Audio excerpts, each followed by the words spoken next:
Okay, should we get started? So hello, I'm Angeline Barrett, and I'm the convener for this seminar series on decolonizing social research.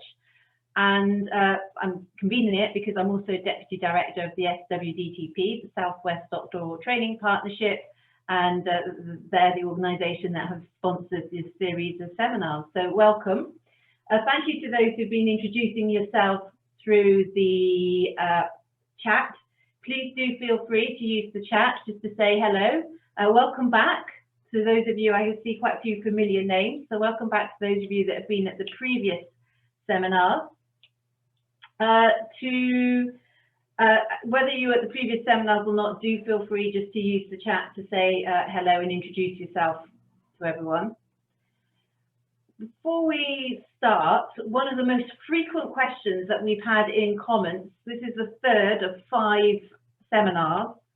For the last 2 seminars, one of the most frequent questions we've had in seminars is, will there be a recording available? Well, the recording is available for the last 2 seminars. Ziba, do you have the link handy for the chat? You could pop that in the chat. I do, yes. Thank you. I'm doing it now. Brilliant, thank you. So Ziba would just put the link in the chat. The recordings are available. There's also suggested readings that the presenters have suggested, further readings, and also Ziba, Noako and Suzanne Van Even have written a brilliant blog which kind of summarizes and provides a review of the very first seminar on decolonizing theory, and I think it's actually a fantastic introduction to the field if anyone finds that useful for their reading or for their teaching. So do have a look at that. Thank you. So for today's seminar, we're looking at decolonizing ethics. We have 4 presenters, and I'll just give an overview of how the session as a whole will run and then introduce the presenters. So we have, excuse me a minute. Okay, so we're going to start off with the 4 presentations. While the presentations are going on, please do feel free to put any questions or comments in the chat. Ziba Noako and Carolina Valladares will be scanning the chat and they'll be picking out questions and comments.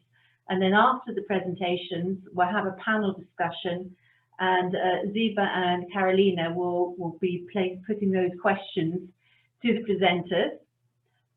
Then after that, we won't have breakout rooms this week. That's because we've got 4 presenters, and I think we found before that there's not a lot of time for breakout groups with 4 presentations.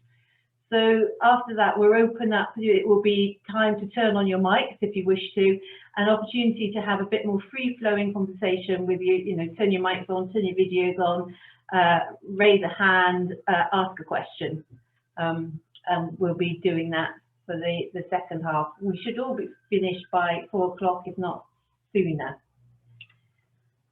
In case anyone has to leave early, just to let you know, the registration is now open for the last 2 events in these series, which will be running in January. That's Decolonizing Methodology and Decolonizing Writing and Representation. Ziba's going to put the, has put the link for those into the chat, so you can use those Eventbrite links to connect to them. Okay, so on to today's seminar. So we've got 4 presentations. They divide quite neatly in 2. So we have 2 presentations that kind of emerge from, but perhaps go a bit beyond, doctoral research. A joint presentation by Betzabe, Torres, and Carolina Valladares, Celis. That's followed, who are both in the School of Education at the University of Bristol, and their presentation, they've already pre-recorded it, so we'll be showing that as a video. That will be followed by Jassi Sandhar, who is a doctoral researcher in the School of Law at the University of Bristol, and she'll be presenting on the ethical dilemmas that arose in her research, and really going beyond that as well, the more generic issues that it surfaced in relation to researching a very vulnerable group in a sub-Saharan African country. Then we have two presentations which are much more about the ethical issues that arise in research in the context of international collaborations between the Global South and the Global North.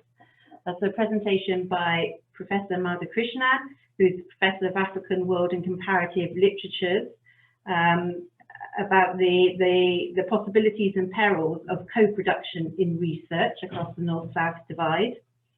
And that's co-production between academics and non-academics. So that brings us another angle into the into it, and that's certainly something that that's come up in previous seminars and will come up again in the next two seminars. And then Professor Tikly, who's the UNESCO Chair in Inclusive and Good Quality Education. He's also in the School of Education at the University of Bristol, and he's leading a research network with partners in Africa and South Asia, and he'll be reflecting critically on their efforts to decolonize research ethics in the context of that collaborative research network.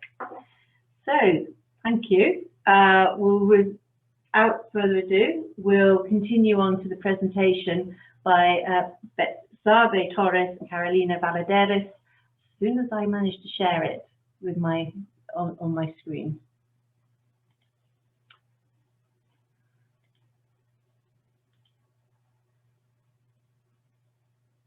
Okay, do remember that you can put questions. Do remember that you can put questions and comments into the chat as we go along, and that we'll be scanning those and using them for the panel discussion later. Thank you. Hello, everyone.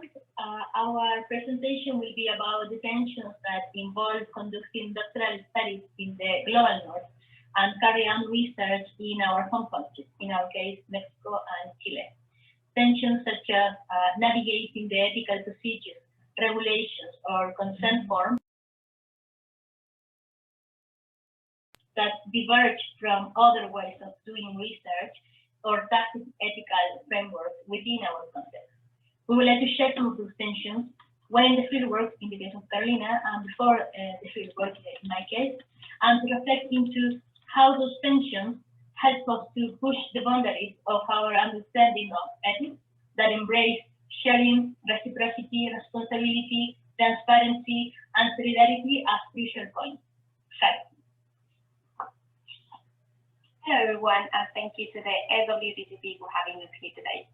To get started, I'd like to contextualize my conversation by introducing a bit my research project. So my research explores the ways in which primary school teachers from Mexico use digital technologies for teaching.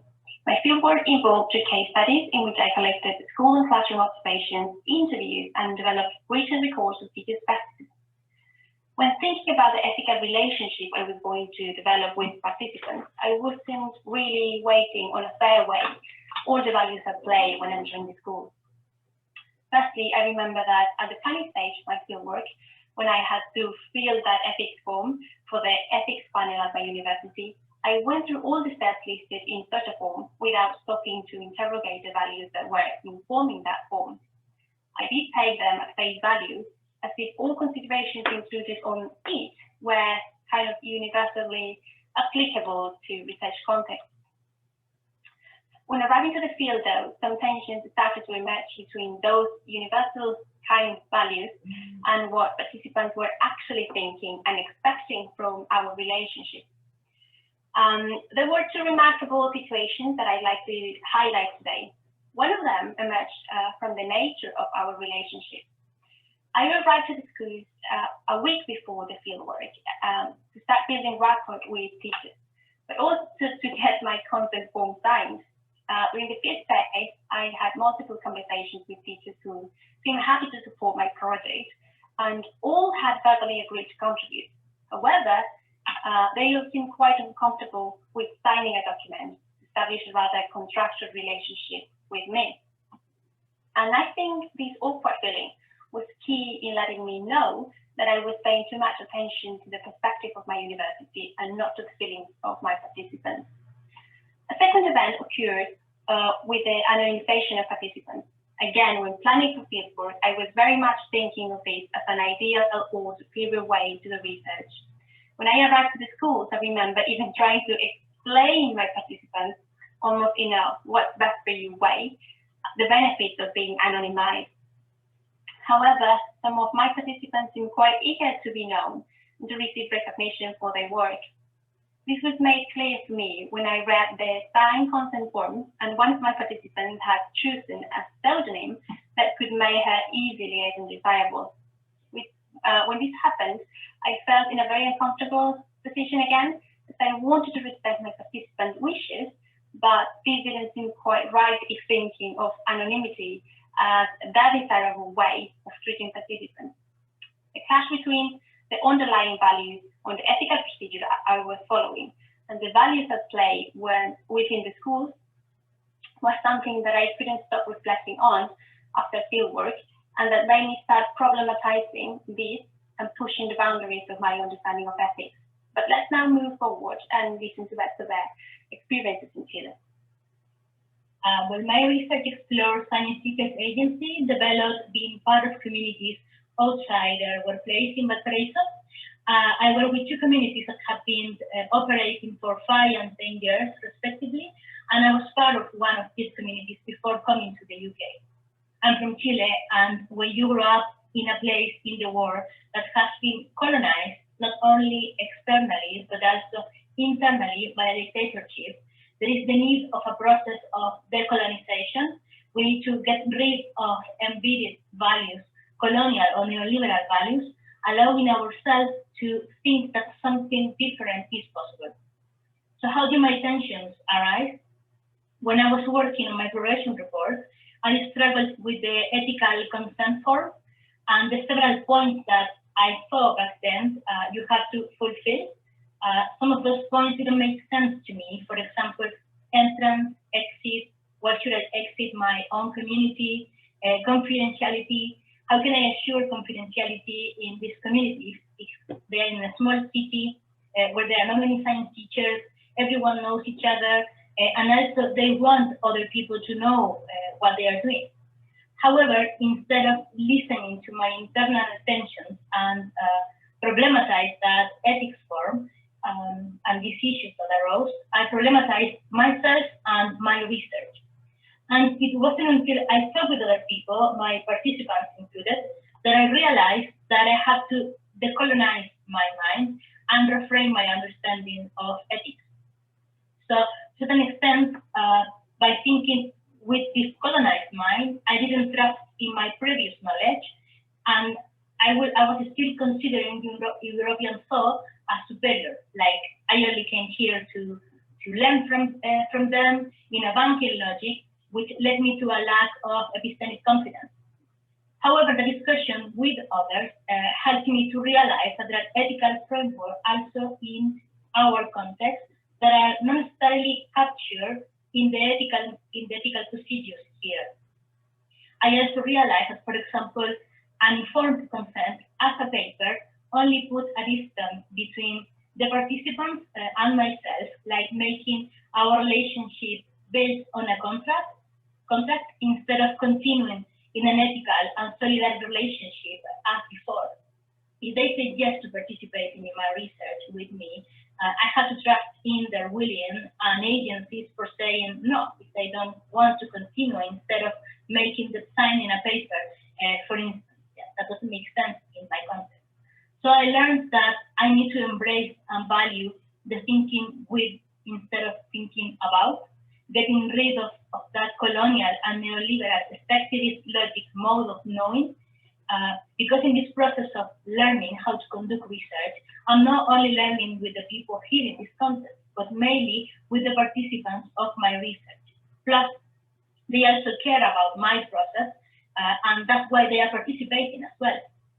So as a conclusion, ethics cannot be imposed, should be collectively and situated created, which means, for example, revising our ethical forms should not only be with our supervisors and people within our departments, should also discuss with our participants, since those are basic conditions and commitments for our relationship, and also to bring our words as valid and in equal terms to this context.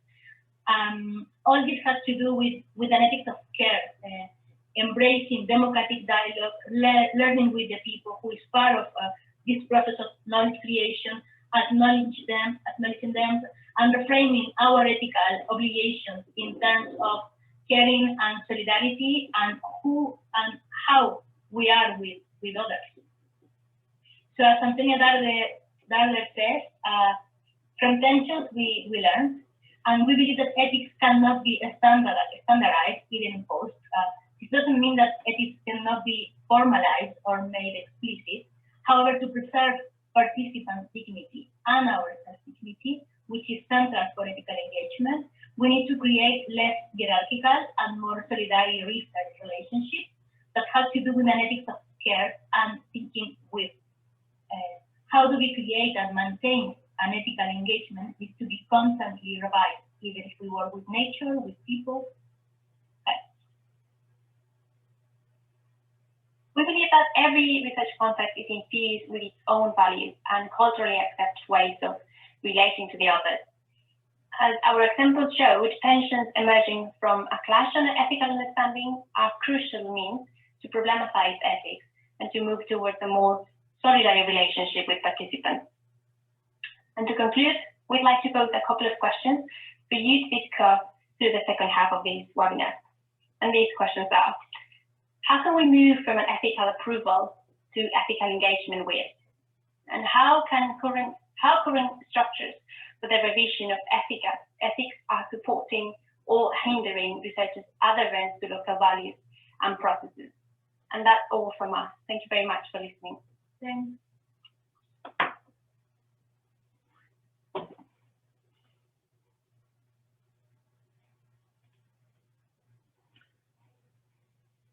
Okay. And Betzabe and Carolina, you're here, aren't you? So you can answer questions on that when we're in the panel. Yeah. So thank you for your presentation, and kind of really, I think that's a journey that a lot of doctoral researchers perhaps have experienced, resonates with, in terms of kind of moving from ethics as being quite a procedural thing, which is where the university feels like the university is wielding the power. So having to think about ethics in a very different way, as you were saying there, as we kind of engage with the values and the ethics of care and solidarity. Thank you very much. The next presentation, which is Madhu, are you? Yep, I'm here. I'm okay. Here. And I do not have slides, and I'm going to try to keep things as relatively brief. I've been having huge problems with the internet in my house for the last couple of weeks, and I don't want to push my luck. So my name is Madhu Krishnan, and as Angeline said in the introduction, I am not myself a social scientist. I am a professor in an English department. My background is broadly literary and cultural studies. However, increasingly my work has integrated approaches and methods from different disciplines, including the social sciences.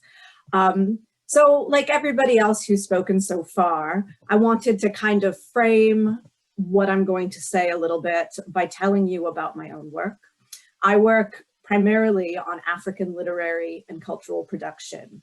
I'm specifically interested in looking at literary and cultural networks, production, communities of practice, and so on and so forth that are based on the African continent and that are kind of Africa-centered in their vision and in how they operate. So I've worked with literary producers and literary activists all over the continent, but especially in Uganda, in Kenya, in Somaliland, in Cote d'Ivoire, in Cameroon, and in Nigeria. To give one example, I've been working for the last couple of years with a group called Bakwa, which is a literary collective based in Yaoundé, Cameroon. And over the course of a few years, we worked together to run a series of writing workshops for Anglophone and Francophone Cameroonian writers, which were then followed by literary translation workshops and led to the production of this bilingual anthology.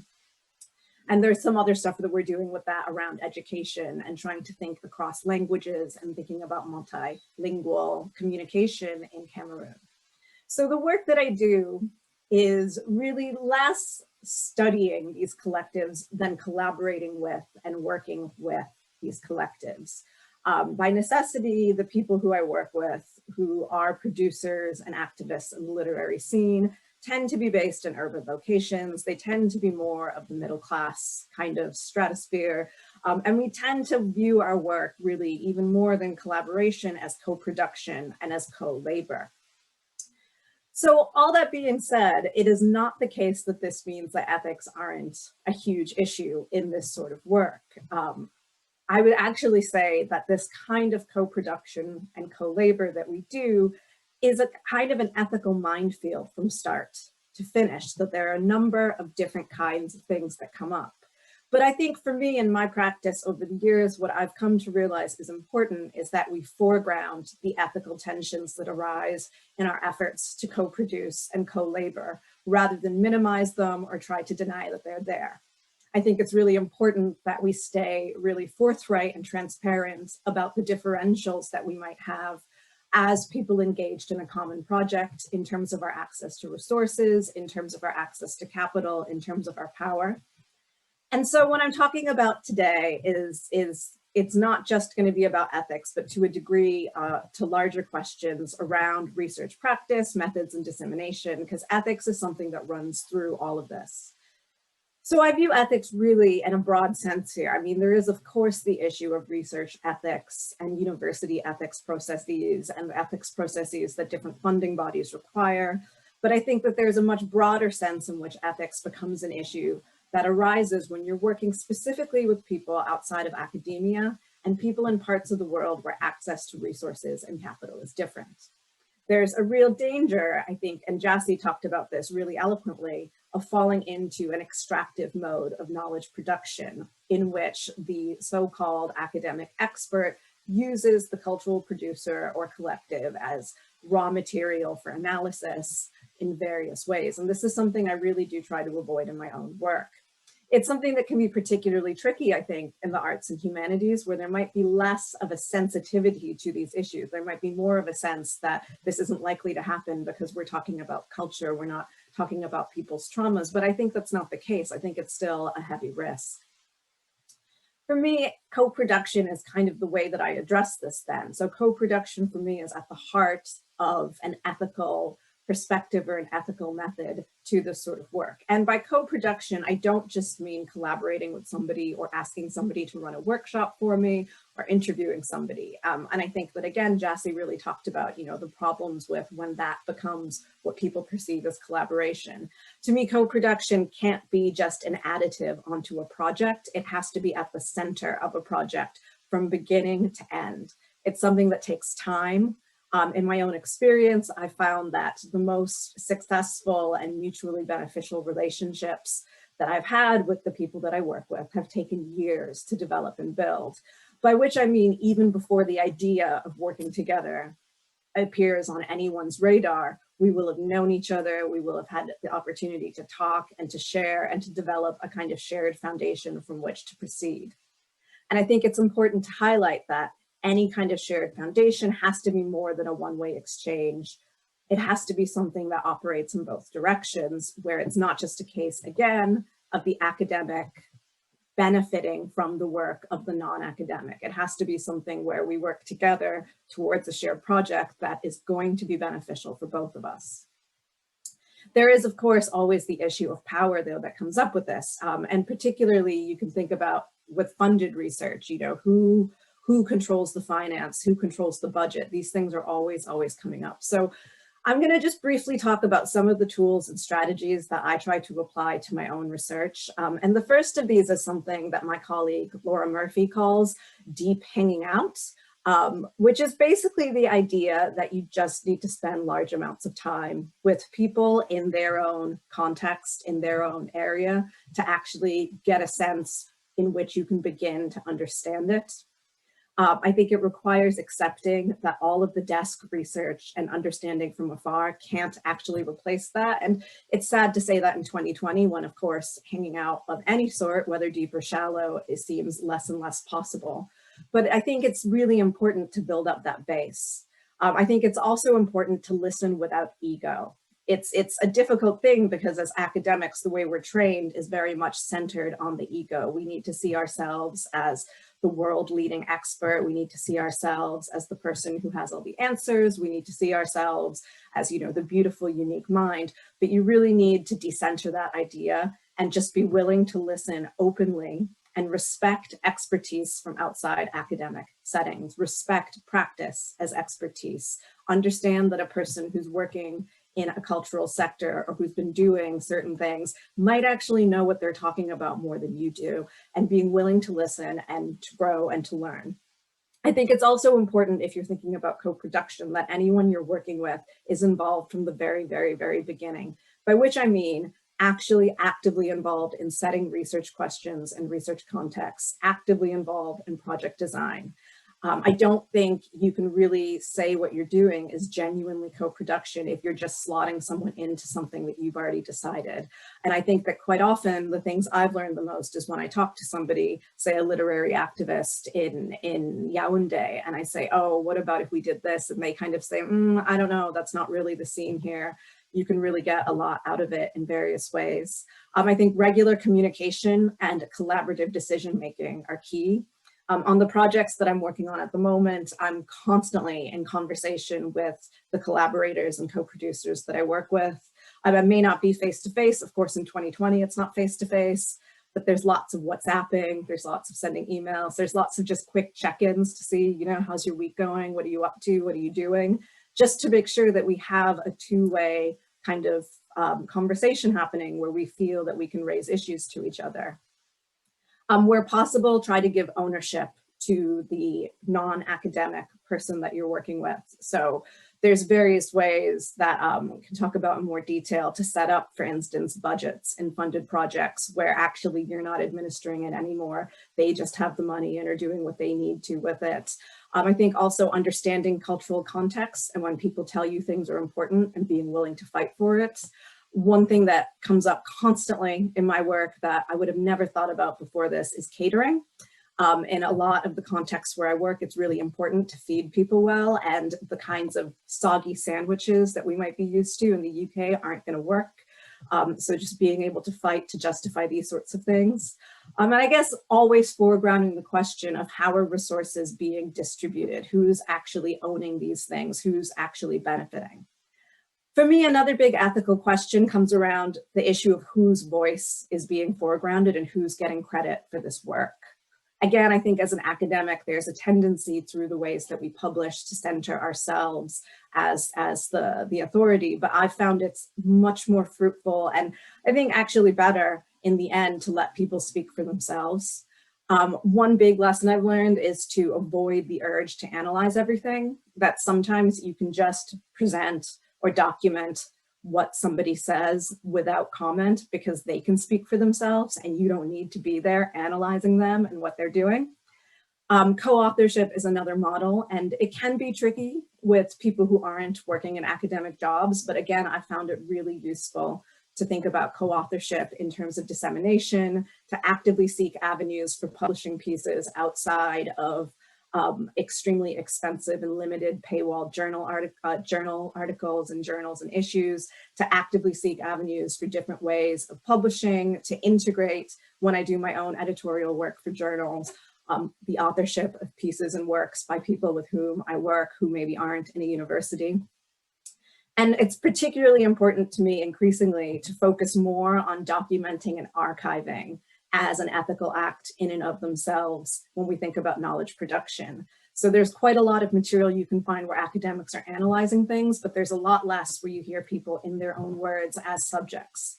At the center of this then for me is needing to recognize that practice is research, whether it occurs in a university or not, and research is a practice, and that kind of binary that we assume needs to be undone.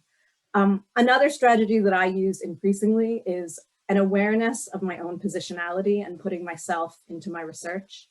In literary and cultural studies, it's relatively unusual for a person to put themselves into their published research.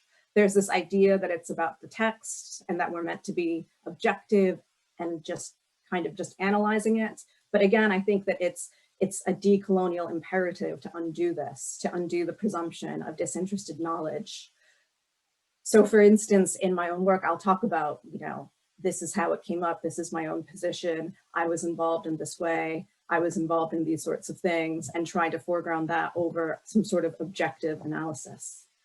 There are a lot of structural barriers that we need to contend with. A big one, I think, is the academic timeline. There are often very, very tight timelines, for instance, for funding bids. There's often a really short turnaround time to get things in. Funding models are often very time limited. You might have a 12-month project or an 18-month project. So that means it's really hard to develop the kind of deep hanging out time that I think is so important. So that's something. I think there can be a lack of trust, particularly as Jassi, I think, really wonderfully exemplified in situations where a person has had bad experiences with academics in the past. I think that there's a sort of imperative towards speed in research and quantity over quality that can be destructive to genuine co-production and meaningful relationships. And as I said before, I think the academic model itself requires us to center the individual, the researcher, or the research team to the expense of different ways of doing things and different models of co-labor. Very briefly, I'll just talk about the university side, because there are, again, more barriers there and more structures that we need to navigate. Ethics committees and ethics approval can be extremely onerous, even if you're doing something which appears on the surface to be fairly benign. Quite often, universities will use a one-size-fits-all model for ethics clearances, which doesn't reflect the nuances on the ground. It may also be the case that committee members don't have specific and detailed understanding of a specific context. They're only human. And these things can all be quite difficult. And again, I'd say that Betzabe and Carolina really put it quite nicely when they were talking about how the constraints of ethics approval processes run the risk of turning what we do into contractual exchanges as opposed to genuine collaboration and co-production. Another thing that I find quite difficult, and is something else where communication is really important, is our due diligence processes, where they can sometimes be very invasive. They can sometimes be very opaque. They tend to use documents written in English in a British-centered legalese. There's the added issue with mobility and visas and the humiliation of navigating that whole scene. All of these things are, to me, ethical questions because they foreground our different levels of access to things. And I think that the only way to surpass it is, again, by being willing to decenter yourself as the important person in the project and center the collective endeavor, and to really decenter your ego and be willing to listen to people and listen to their expertise and knowledge and take that on board. And again, making sure that those voices are what are being foregrounded, maybe more so than your own. So I'll stop there, but thanks for listening. And thanks as well to the other speakers, because it's been really interesting to hear so far.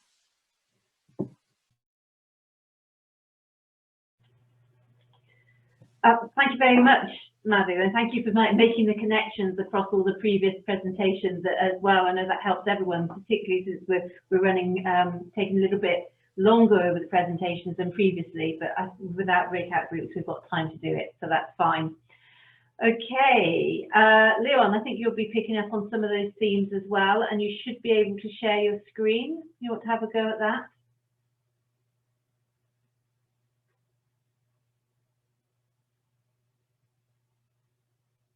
Great, brilliant. Yeah, so I'm not sure if everybody can hear me. Can you hear me okay? I can hear you clearly. Okay, well, first of all, I'd just like to say how what a pleasure it is to be talking to such a diverse, wonderfully talented group of people. Just reading everybody's introductions has been really, really illuminating and interesting. And also to say, you know, it's very difficult to follow on from those wonderful presentations. What I'm going to try to do in this presentation is dig a little bit deeper and look at some of the theoretical philosophical foundations for some of this thinking and try and relate it to our own work. So just to put this into some sort of context, I'm a professor in education. I do a lot of work. I've done a lot of work over a number of years in the low-income post-colonial world, particularly in Africa, looking at issues of education and education quality and inclusion. And one of the projects I was involved in was in fact with Angeline, and this is where we focused on how one can begin to conceptualize the quality of education and to implement good quality education in different African contexts. And I think then, you know, we were struck then, Angeline, with the issue of research ethics, and those questions about who controls the research process, whose ideas get to form the research agenda and define the research questions, what's the role of the different partners in terms of data collection and analysis? Are our southern partners just extracting data, or are they actively involved in analysing and disseminating it? All of these questions continue to resonate with me as I continue my research journey. At the moment, I'm PI on a Network Plus program on transforming education for sustainable futures. Do look us up. I'll pop the URL in the chat, but do have a look. If you happen to be based in Rwanda or South Africa or India or Somalia, there are also opportunities coming up for you to apply to do some funded research as part of our program. But essentially, we're interested in supporting Southern-based research that looks at the role of education in relation to sustainable livelihoods, sustainable cities, and climate action. So to issues of sustainable futures, essentially. So all of this work really demands that we think very critically, as my colleagues have, who have presented, about research ethics. It becomes really important. So I'd like to share with you some of my thinking around this. Let me do it in terms of a slideshow. So let me just start from the beginning. Okay, so, all right. So just to put this into a kind of an academic context, this paper develops a paper that's on your reading list that I wrote with my colleague Tim Bond back in 2013 on a post-colonial research ethics, where we began to really grapple with some of these issues. And of course, you know, now we've got the decolonial turn, and you know, I try not to get too bogged down in those distinctions between the decolonial and the post-colonial. I mean, you read some decolonial critics saying that post-colonial assumes that the colonial situation is over. I don't think that's ever been the case with any post-colonial scholar, but in any case, I think, you know, the emphasis really, you know, continues to be, I think, throughout all of this on a re-narrativization of the colonial encounter and of the implications of contemporary globalization. The move to decenter and critique Western humanism, the idea of the Western subject as being the focus, the referent really for thinking about what human development means and what it is to be human, essentially. The white middle class human male, heterosexual male as the kind of subject of Western humanism. So decentering all of that, moving beyond the old binaries in terms of so challenging binaries, for example, between developing, and in this context, between different ethical traditions. So, you know, through history, of course, you know, it's not only the West that's developed ethics in Islamic culture, in Chinese culture, in Hindu culture, in many different cultural traditions, there have been attempts at setting out an ethical basis for humanity. And of course, you know, cultures aren't hermetically sealed off. They never have been. They've always developed in relation to each other. And of course, that process of hybridization was accelerated through the colonial encounter. But of course, you know, what we see, I think one of the critiques perhaps of some post-colonial, and I have to say decolonial scholarship, is that it tends to focus on deconstruction. So, you know, deconstructing the Eurocentric basis of ethics, or deconstructing the Western human subject, or deconstructing our ideas of development and what it means. And of course, all of these things are important, and they've been informed by, you know, really good post-structuralist theory from Foucault to Derrida to, you know, that's really helped us to deconstruct and understand the Eurocentric nature of discourse and its constitutive effects. But, you know, I think what reading people like Boaventura de Sousa Santos and Stuart Hall and many, you know, feminist scholars as well who write in this space is the importance, the necessity of moving beyond deconstruction to think about reconstruction. What can we speak of a new critical humanism? And of course, you know, this has enormous implications for the way that we think about research ethics, because, you know, is it possible to actually think of a planetary humanism, as Paul Gilroy puts it, you know, that we could think about, you know, at a planetary scale. Would we be reproducing the old power relationships if we made such an effort? How might we go about it? But of course, in a, you know, cross-national research project, these kinds of issues become very germane, because if you're talking about a shared sense of ethics for conducting research, ultimately you're talking about how we understand the ethical basis of our lives, of human, what it means to be human. Okay, so I think, yeah, okay, so what does decolonizing research ethics begin to look like? And it might be worth just starting off by kind of the deconstructive bit. So, you know, looking critically at how dominant approaches deal with research ethics in social science research projects. And, you know, we're dominated, the world is currently being measured, remeasured, controlled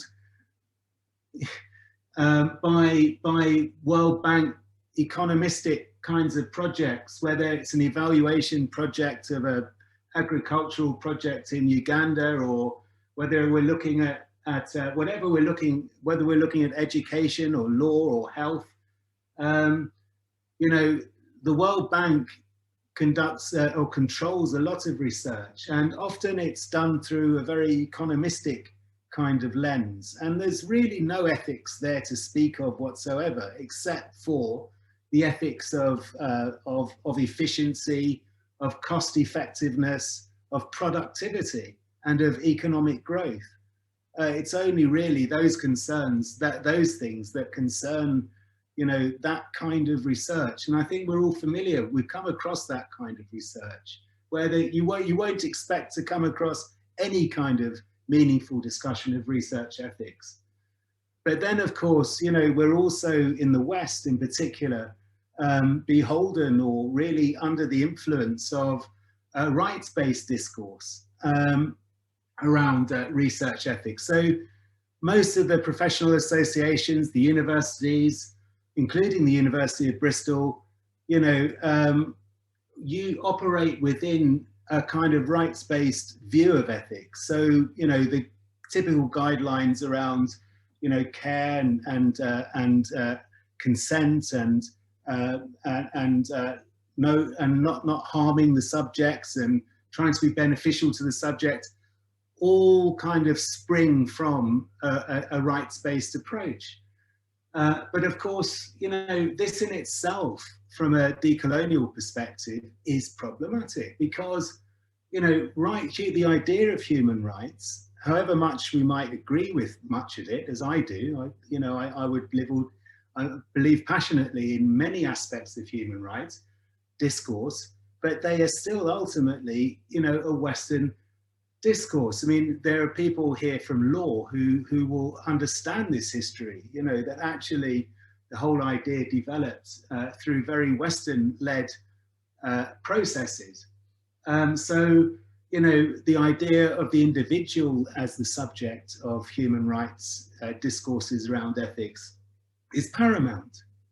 The idea of the sanctity of property rights, for example, is sanctimount, is central.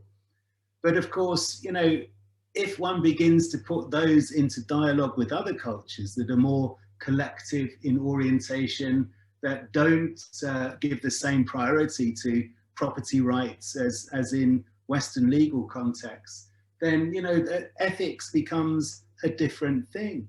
You begin to actually trouble some of these assumptions. You can no longer take them as being a reading off from them some kind of universal script by which you can conduct research. It becomes problematic. And, you know, key here is trying to locate it, trying to locate research ethics. So, you know, a point of departure for me is to think about what I and others call the postcolonial condition.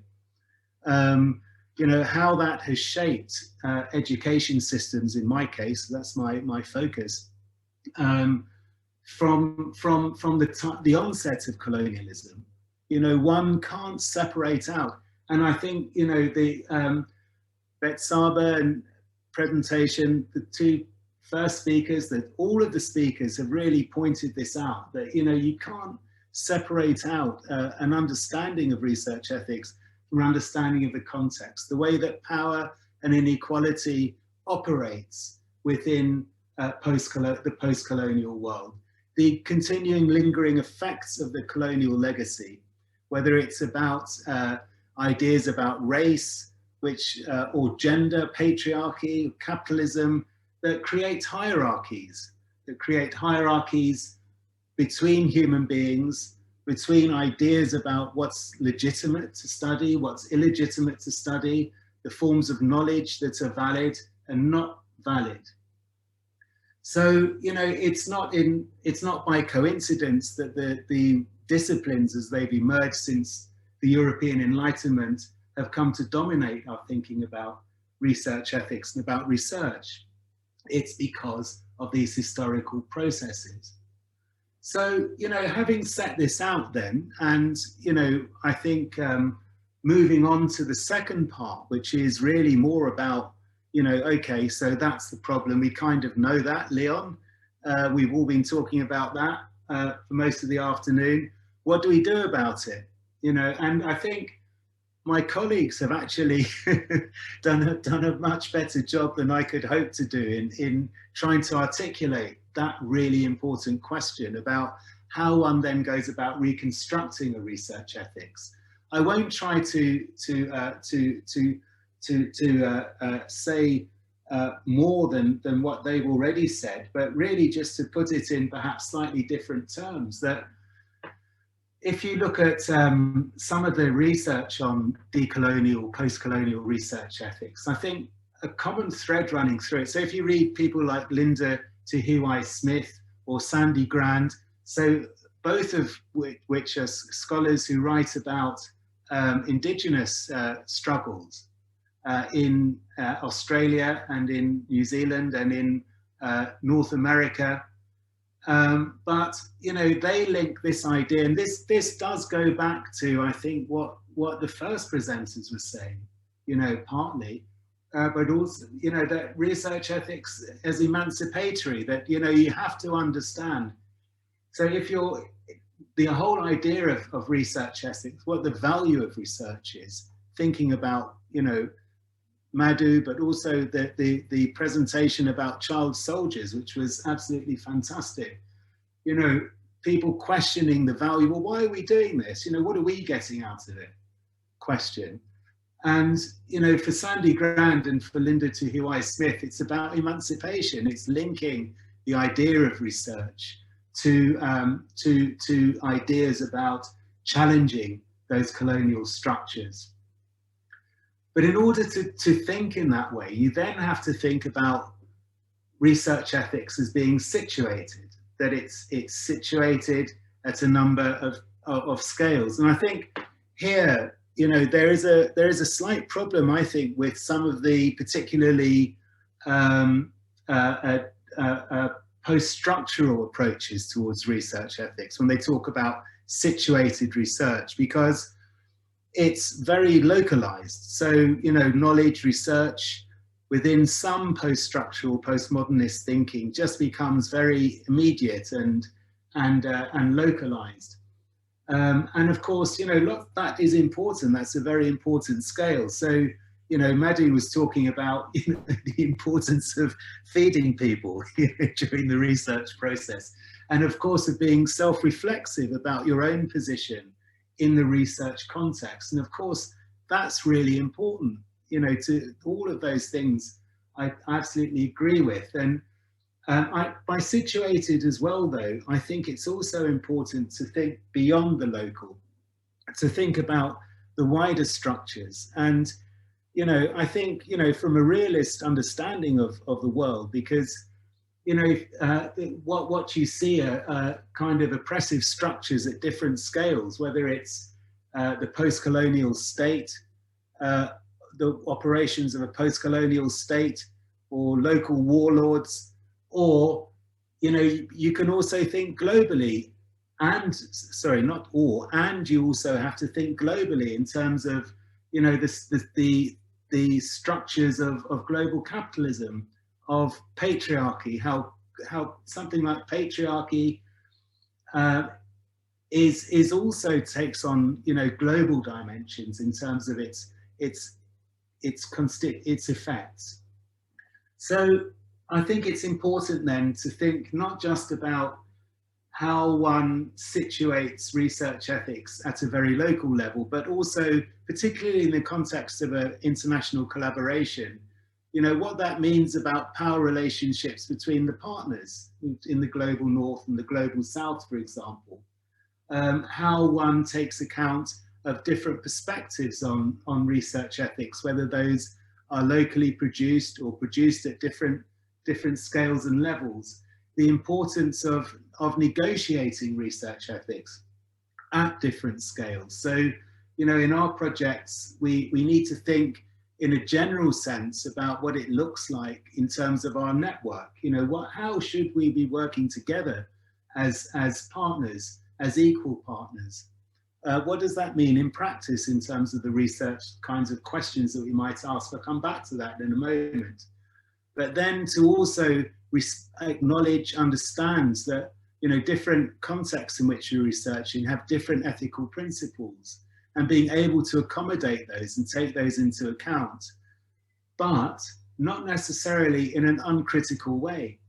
I think part of the emancipatory issue is to constantly challenge power relations, because of course those can operate at local contexts as well, within indigenous or local cultures. It's not just within global cultures that you find inequality or its implications. So the last point really is about understanding decolonizing research ethics as a dialogical process then. And I think Madhu, you know, put this really beautifully. I couldn't hope to compete with that, but just the idea, you know, Madhu was talking about thinking reflexively about your ego, you know, and about your positionality, and being open, being humble in the research process. Following Panica, you know, this idea of diatopical hermeneutics, the idea that you can put yourself in someone else's shoes, that there is this sense of a common humanity, but it doesn't just come automatically. It comes through recognizing the power inequalities, and it comes through fundamentally, and this I think is the biggest lesson that I've learned really as a researcher in relation to ethics. It comes fundamentally through what feminists call an ethic of care, you know, and what other people refer to as trust, you know, just creating a situation where people, there is mutual trust, there is an ethics of care where people feel empowered and able to speak their ethical minds. So, you know, some guiding questions to finish off then, you know, from this kind of perspective. And again, you know, our colleagues have said it, at the risk of being repetitive then, who defines the research questions and in whose interests are they being set? So in our Network Plus, you know, we're very interested in Southern-based research, in funding Southern-based research teams, and within that, recognizing, going back to that earlier point, you know, the most marginalized groups, indigenous groups, women's collectives, youth, the youth, people, child soldiers, whoever it might be, who are particularly at the margins. How does one define the roles and responsibilities defined, you know, within the team? And here, you know, it's about that self-criticality. Who's doing the data? Is this research extractive actually? Are we just extracting, or are we working with, as Madhu put it, you know, rather than on, you know, our research subjects? How can the research, what are the theoretical methodological assumptions, you know, to what extent do we draw on Southern theory? Are we just beholden to Western thinking and ways of framing research? How can it be conducted ethically in the best interests of the research? Who defines those interests? And who benefits ultimately from the research findings? So that's just a snapshot into the thinking, some of the thinking processes. Apologies if I've gone over my time, Angeline. So thank you, Leon. Yes, so we've got just over half an hour left for to really open this up. And to, I mean, there's been some fantastic comments, some great insights that have been developed in the chat, and that all kind of reminds me that although, you know, in the way we've been looking at doctoral research and we've been looking at these international collaborations, but it's all reminded me that to what extent some of these tensions that you have within the international collaborations can be internal to the research project, and that was kind of present in Betzabe when she was talking about realizing that her ethics as a practitioner and as a scholar from Latin America were actually just as valid, if not more valid, than the ethics that she'd been learning at the university that had kind of come from this Western university. And I think that's you know, as doctoral researchers are often in a position where kind of being introduced into academia, still having one foot in the world of practice, and hence have some very powerful insights, I think, to bring to this debate. I know Viva and Carolina, you've been scanning the chat. Are there any comments or questions that you'd like to kind of amplify now and present to the presenters who are now our panel? Yes, Carolina will go first. Madhu and Jassi, do feel free to, and Betzabe, to turn on your cameras, so you look like a panel.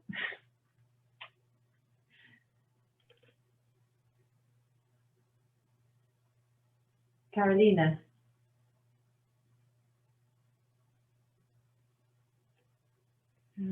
Carolina, are you speaking? We can't hear you. Can you hear me now? Yes. Okay, so there is one question from Cyprian Cambili to Jassi. And the question is, well, there are actually three questions. How can researchers conducting fieldwork in the Global South engage with respondents to avoid creating the impression that consent means obligation to answer?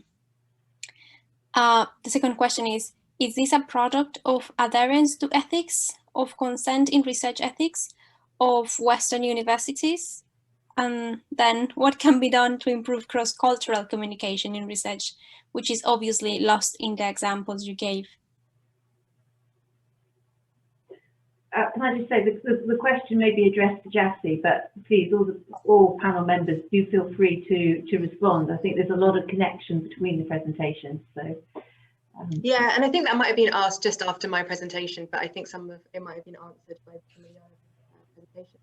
I think the first one, and then if anyone else wants to get the other two, feel free, or I can answer all three. For the obligation to answer, yeah, I thought this was quite interesting because. So when we were just discussing it in our focus groups, when we spoke about what consent means and why they believe that it's an obligation to answer, they say, you know, you've given your consent at the beginning and therefore you have to take part in it. I think it could be the way that it's translated, but it could also be that, like I said, you know, a precedent has been set in the region, which means that when you are talking about consent, they hear the word consent, they hear the translation of consent, and that means something different to what we might mean it to be. So I think the way around it, I mean, you know, a lot of this has been learning because I am still a PhD student, but for me, going forward, we've just put in a bid for another research project, and because you can't get away from doing your ethics forms and with the university. So what we're doing is we'll do the informed consent forms in the way that we have to do it with the university. But then before doing the actual focus groups, actually can be participatory acts research, we will say we'll have like half a day on consent and what consent means to them. Come up with your own consent forms, ask consent from your colleagues. Are you getting consent from them? You know, trying to make it a bit more fair to aligning with their cultural and their social values, basically. So I think that's one way around it. I mean, like Madhu said, this sort of work does take a bit more time, you know, because you are having to do it a lot slower and you are having to engage in different sorts of, I guess, procedures. But I guess that's one way around it. Yeah, asking them to come up with what they think consent is and how they want to understand consent. So that's one. I mean, that's something that we're thinking of doing for our next project. The cross-cultural research. Yeah, so I think there's the way that we are basically doing it, the NGO and that I work with, they've made it quite clear they don't really want research reports, they don't want journal articles. You can translate them, but people still won't be that interested in them.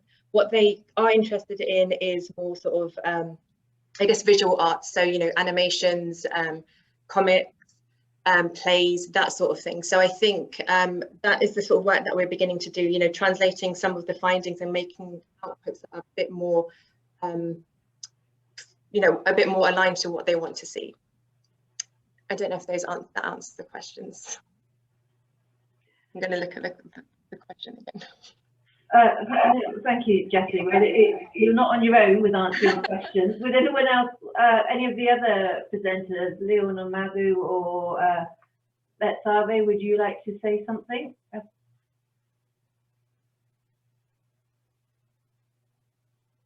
Yeah, I would like to add something about the first question, that is about how can we, how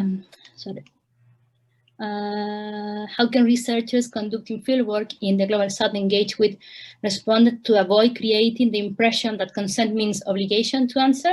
And I think that has to do with something that Fia pointed out earlier, that it has to do with consent not as a moment, but as a process that is always there. And also, for example, in my case, well, it wasn't understandable in the video, but I didn't make my participants to sign a paper because in Chile, at least, we have this history of like not trusting in paperwork, for example. So the consent wasn't like a signature of something like that. I trust in that if they said, I want to participate in this research, it's because they want as well, because they also have the agency to say no to a certain point. Because in my case, for example, I'm working with teachers, with adults, that they want their experiences we share with other teachers. So in this case, in this particular case, I didn't make them to sign something to also like always like check about this consent and how they also understand that, because even for me, it's difficult to sign a paper for the research, because probably even me as an adult, I'm going to understand like, oh, I have to do this, and how can I say no now after a time? but that's also responsibility of the researcher to create that tie and that trust, and also on themselves, like for participants to say no, because it's also it's like creating this dialogue and hierarchies as well. If you create a relationship built in a hierarchy, probably people is not going to feel confident enough to say no to a certain point. So I think it has to do with how we are with others as well. Thank you, Betzabe. Ziba, do you have a question or comment? Another one to pose from the chat?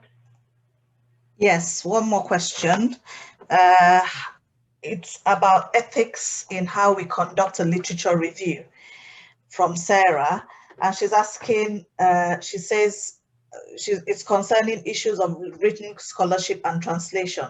Her research considers magic, and she would really like to read voices outside Western English-centered discourse, but she can't read any languages other than English. There are gatekeepers around who and what gets translated. And she's asking the panel, can you suggest any sources of voices from the global majority, that is not non-white English writers, or scholars who may be outside the academy?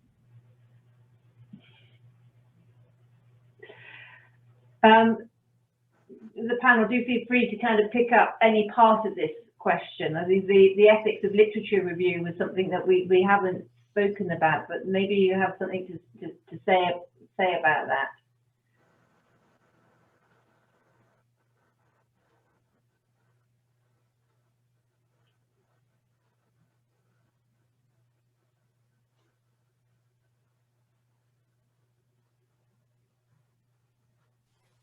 And I guess I'll say something which is just responding to part of the question, but I think that there's a bigger issue around what constitutes our idea of knowledge or scholarship, or the scholar as a figure. And I think that any decolonial approach has to move away from the idea that only things published in academic journals or university presses counts as scholarship. I think if you want to find a broader array of voices as a foundation of your research, you have to look at a broader array of modes of knowledge production. You know, I mean, there's tons of stuff out there that isn't published in the kind of formal academic sense, but it's still knowledge production. And, you know, and I'd include to that thinking beyond written sources. You know, I mean, like popular music in different cultures, that's knowledge production. There's an archive there if you look at visual cultures, but also just looking at the other stuff that people write. In my own field, a lot of the most interesting kinds of knowledge production happen online in blogs and in Twitter. There's all sorts of different places.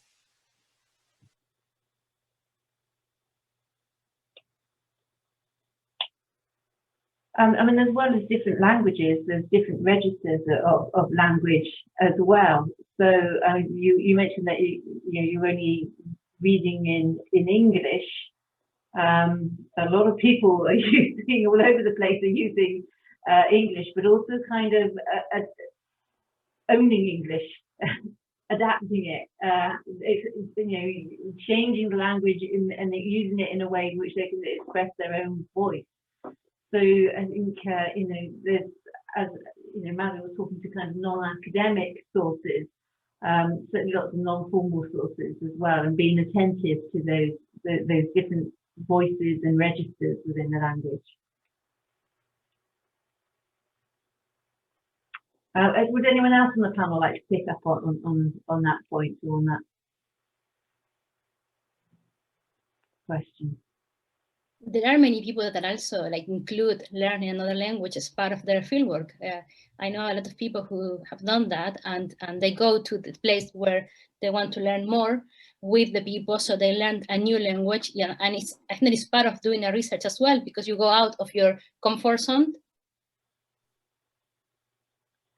I think at this point, as the Deputy Director of the SWDTP, I should point out that for any of you who do have SWDTP studentship, there is funding available to spend 2 to 3 months learning the language, and have that as time out from the PhD. So you don't have to try and fit it in within the 4 years. So a practical point there.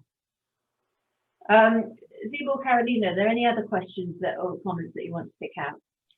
Yes, I think there are a couple of people asking specifically about what Betzabe was mentioning regarding not signing a consent form. So there is a question from Livia saying how to go without signing the forms and that being approved by the university. And Shigonzi is saying, should our researchers necessarily give a copy of completed manuscript or of the published work to a lead informant as an appreciation token? Oh, I think this is a different question, sorry. So, but I think Betzabe already answered that question, right? In the comments about making an argument for receiving verbal approval. So the other question is, should a researcher, and I think this question is for the whole panel, should a researcher necessarily give a copy of completed manuscript or the published work to a lead informant as appreciation token?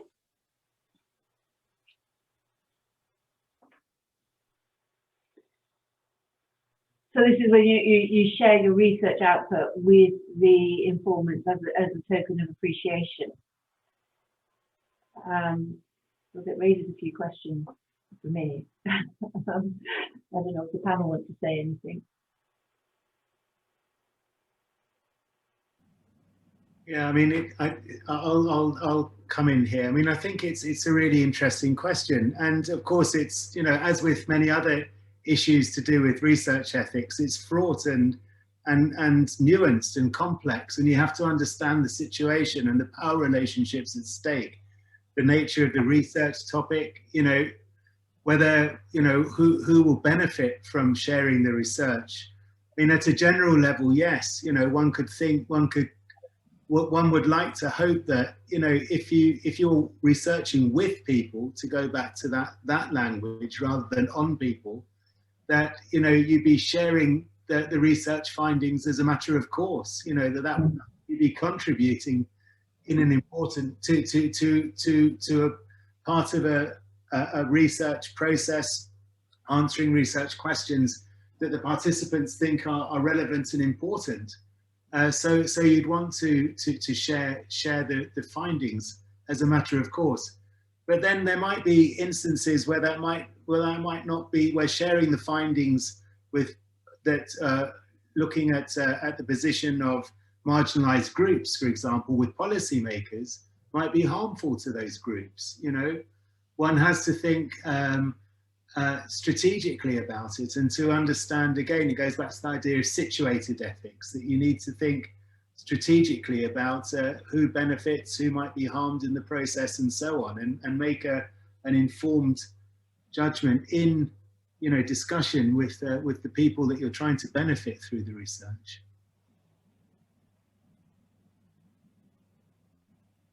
Any other comments from the panel?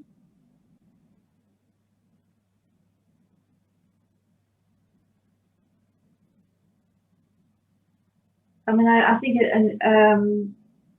well, all my research, like that of Leon's and Madhu, is in sub-Saharan Africa. I mean, if the research output is published, it's in the public space, and anyone can see it.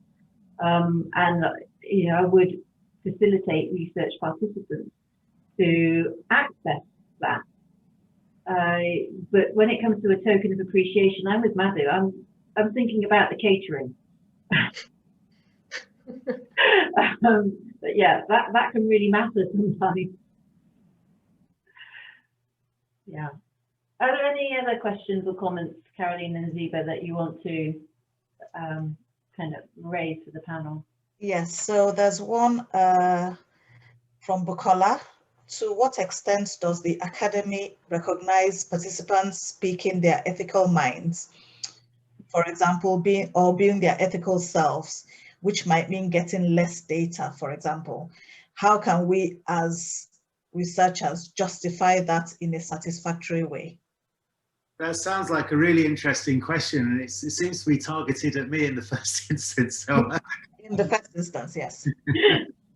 So I'll do the typical teacher thing and just kind of put that back to the questioner. So, I mean, what do you have a particular example in mind that could help me to better understand your position, where you're coming from with the question, please? Bukola. Bukola, if you're able to turn on your microphone and even your video, then you know, please do if you want to respond to on this. Hi, can you hear me? Yes, we can hear you. Thanks, Leon. Yes, I was directing that at you. I mean, I think I was trying to get to situations where people don't behave in the way that you imagine that they would, or say things that you think that they might say, which might direct your research in a different place, or not even react at all. So I think we're talking about issues of benefit or not providing benefit. So not providing someone with a compensation or remuneration might totally turn them off of your research. And this might be a key contact, for example. This might be somebody you really need to speak with. And within the PhD, you have time constraints that you need to speak with this person within this particular time. So I think there are different implications of participants' behaviors and expressions on your research, which we might not be able to, or we might struggle to justify. I mean, you know, to what extent can we justify that as a legitimate research finding? So participants' behaviors or speaking as their natural selves as a legitimate part of the finding. Do you mean if they say something that you might not agree with, or you might find, for example, you know, racist or sexist or something like that? That's part of it, or if they don't say anything at all, you know, or they're not able to give you the information that might lead you to generate perhaps the type of data that you think you should be able to generate. Right. Yeah. Well, you know, that's them. So I think it kind of, there's an overlap there. I'm still not 100% sure I fully understand the question, but if it's about, you know, coming from a different ethical starting points from people, and not, you know, and then coming up with data with, you know, viewpoints that you find, for example, abhorrent or, you know, or very difficult for you because of your own ethical positions, then, you know, it really depends on your research questions. If you're trying to illuminate a particular issue, you know, you report it. But if it's going to cause harm to, or be not beneficial overall to the project as you've defined it with the group that you're researching with, you know, then you'd need to come to some sort of decision about whether it would be beneficial actually to include that or report it. So again, it's about, you know, making rational, informed decisions really within particular contexts with the people that you're working with. I mean, the question about remuneration is a tricky one, and I see that people have kind of, you know, other people have raised it, and of course, you know, since the World Bank, you know, got so heavily involved in research, it's almost become commonplace that everybody expects some sort of financial remuneration. I mean, again, I think that's something that you have to negotiate and be, you know, with the people you're researching with your research teams, people who understand that the context. And I mean, I don't have a problem with it, basically. You know, I think, you know, the idea about feeding people, for example, or, you know, providing opportunities, you know, remuneration or other kind of compensation for the time that people have given to you. I don't have a problem with that at all. But as with all of these issues, I think it's important, if you're working with, you know, with partners that understand the local situation, that you kind of talk those issues through with them and be guided by their advice.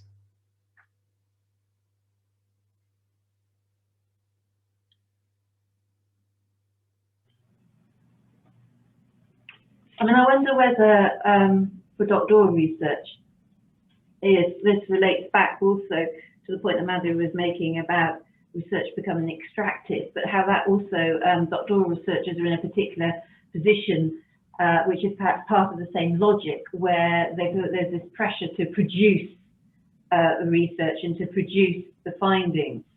And then it can be that pressure can then, when you're in the field, kind of make people behave in a way where they are becoming extractive in terms of, we need to get this data. And how do you manage it when you think that ethically, actually, I can't get the data that I was expected to get? You know, and thankfully within the doctoral process, actually critical reflexivity, showing an understanding of ethics, is also really important within the dissertation. So I think if you can articulate and talk about the ethical dilemmas and use up the space to do that instead, that can also be, you know, that is also a very valid thing to do, and I think it's recognised. And it's an interesting question, because it's something that universities have had to think about in this last year, when so many doctoral researchers cannot collect the data in the way they expected because of COVID restrictions.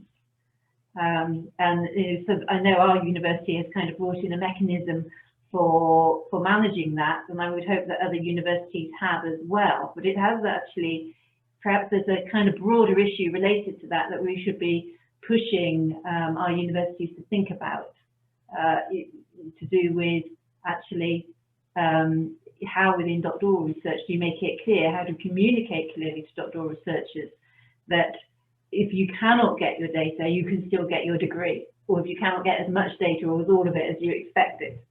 And I think we don't always acknowledge the tensions that individuals are under when they confront these issues within the context of a research degree, which is maybe costing a lot of money, and is, you know, seen as an individual achievement once you get the PhD. Would any of the other panel like to come back on that?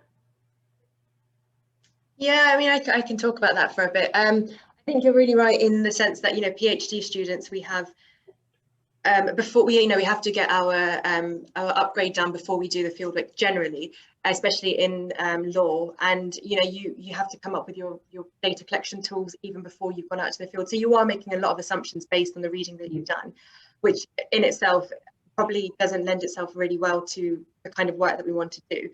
But, you know, when we were doing our data collection, because of all of the kind of expectations we were getting from former child soldiers, you know, what are the benefits from this research, and not being able to promise anything, we stopped our data collection really early, even though it was a co-produced, really locally led kind of piece of work.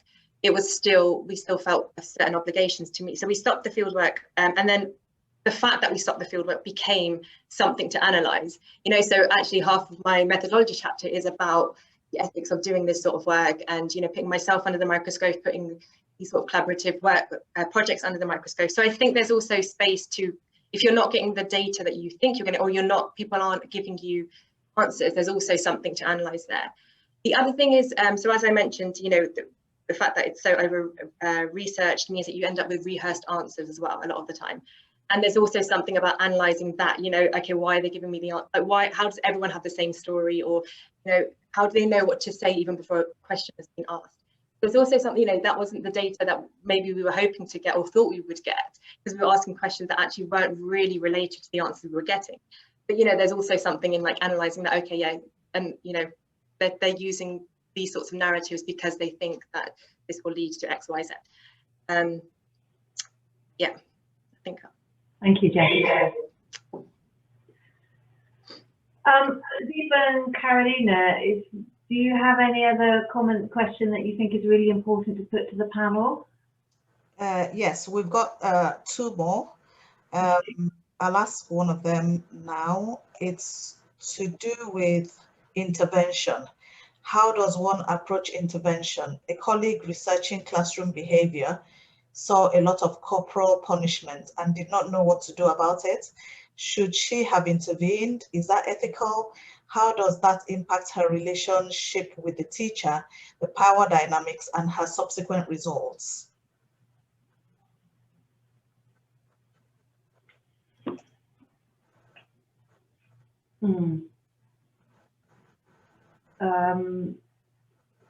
Do you feel you're able to answer that one on the panel, or would you like a little bit more context for it?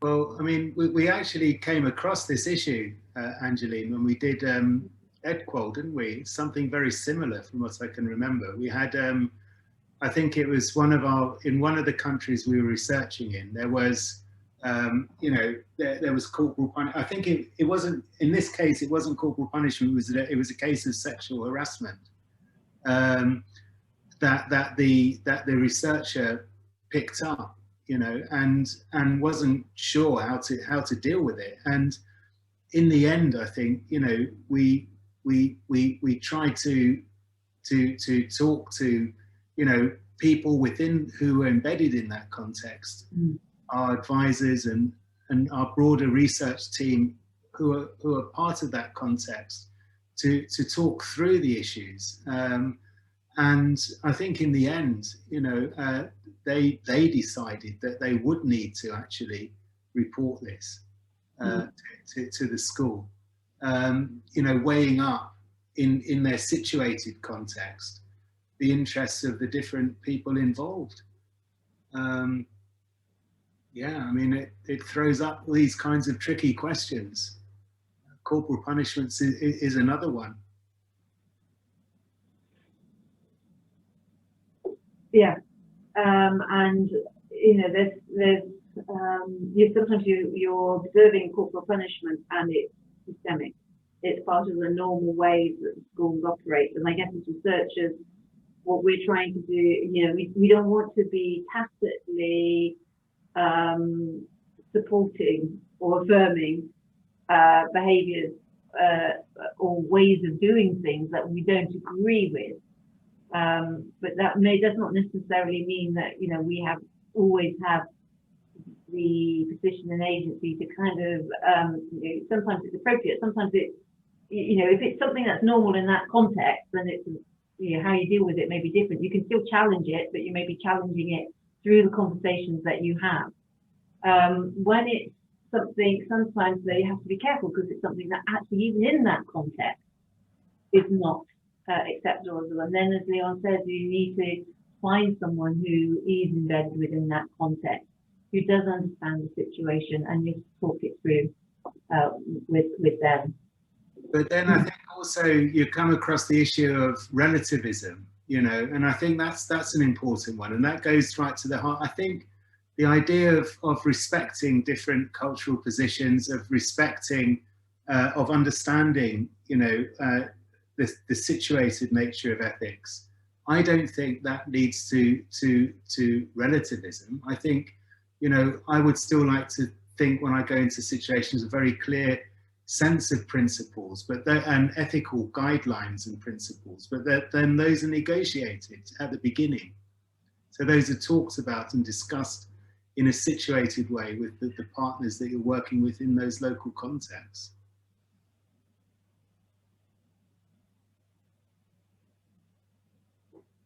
Yeah, so I hope I wasn't arguing for relativism. I think I was taking into account the kind of power dynamics which may be different with an individual researcher than when you're working with a team, but there always are people who have helped you to negotiate access in that context that you can be talking to about the situation.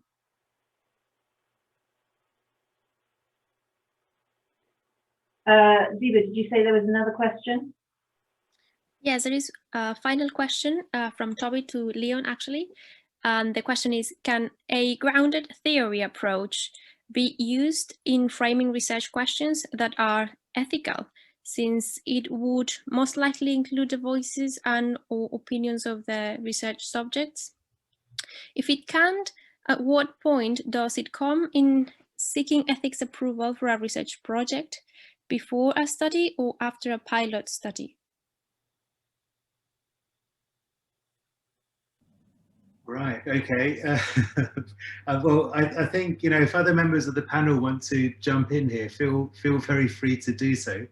So is this, so you're talking about a grounded approach to research and whether that's ethical?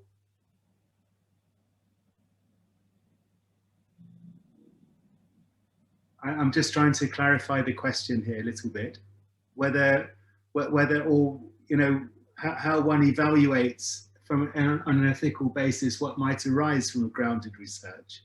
Is that the question?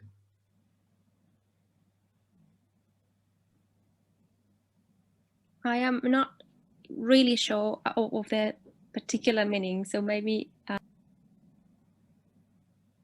Okay, I wonder if the person who asked the question would like to clarify that. Yeah, on the chat window says yes, and yes, that, and if the approach helps to frame better ethical questions. The grounded theory approach. I don't think we have any grounded. Do we have a grounded theorist necessarily on the panel?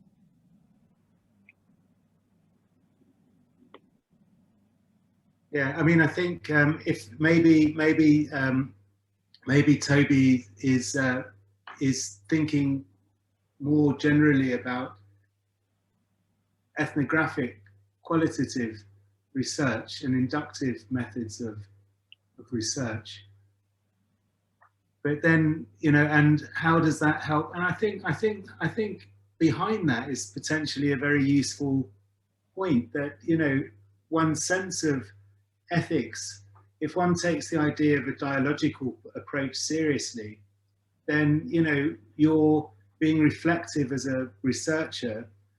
Your own ethical positions might shift, you know, during the research process. You might, you know, you might, through developing better understanding of the context, of the local context, you might be able to think and frame issues in a more informed way in relation to a better understanding of the context. So that's all I really have to say on that. Okay, well, we're getting some tough questions. It's coming up to 4 o'clock, so it's time to kind of draw things to a close. I'll just remind you again to thank you. First of all, a big thank you to all the panel members. So thank you, Betzabe, Carolina, thank you, Jassi, Madhu, and Leon. Thank you for those stimulating presentations, and see they're getting people to think about their own, the issues that arise from their own research in some detail. Someone has a question about was asking whether the chat would be available, so I'll look into whether we can make the chat available. We do have the chat from previous meetings, so we're looking to sharing that. It would be sharing it on the same web page. So we have a web page for this series, but I hope you can see. I've just put that in the chat. Yes, the link. Yes. So I don't know if you can see the web page there, and there is links there to further readings, and there's also the links to register for the next 2 meetings, and Ziva's given you that link in the chat. So the next meeting, the next seminar will be on the 14th of January, and that's the Decolonizing methodology one, and you can see the details of it there and the link to register for that. So please, the 14th of January, 2 to 4 o'clock, if you come along to that, if that's interesting to you. We've got, again, a range of speakers coming to us from different parts of the world, from India, New Zealand, Colombia and Chile, and we have a dancer included for that, so we're looking forward to it. So I think it's just time to say, I hope you enjoy the Christmas break, and goodbye, and thank you to the speakers.